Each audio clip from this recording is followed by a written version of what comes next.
So this book comes at a time for me when, I'm not trying to read like self-help things. I'm not trying to read like, this is the way that you do these things, whatever. But looking at the last 3 years, I was 42 when we went into a global meltdown.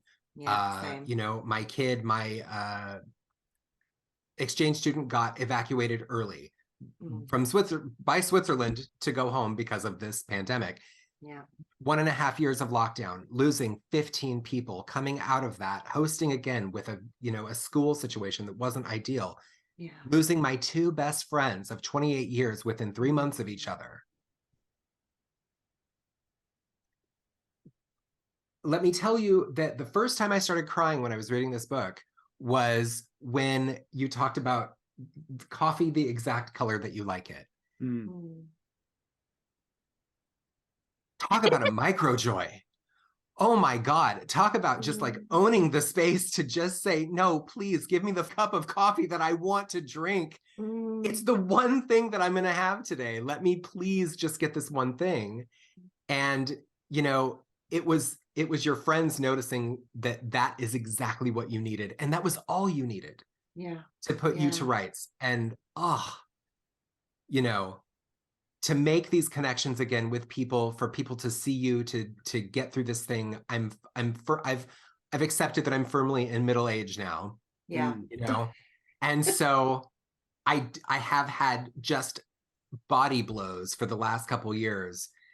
And so to hold those things, it's not 2 things in 2 different hands. It really is one thing that I'm holding with both hands. It's all of it.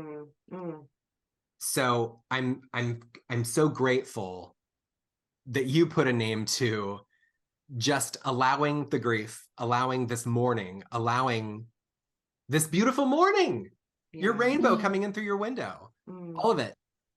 Take it all in. Take it all. So thank you, Cyndie. You. No, thank you for sharing that. I am sorry for what you've gone through. Thank you. It's just garbage. Like, there's no 2 ways about it. It's just garbage and it's shitty, and I'm sorry.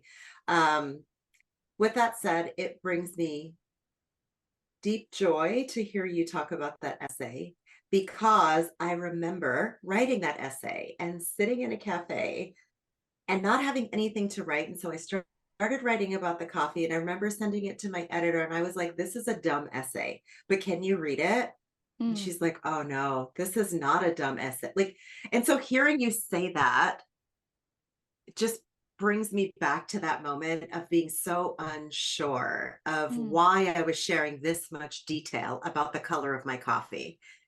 And now recognizing that you read that and saw what you did in it and how you get it. I didn't get when I was writing that essay why I was writing it, but somehow you were able to mirror back to me why I wrote that essay. So I thank you for that. I told Erin, in the specificity of your stories, I found myself so clearly.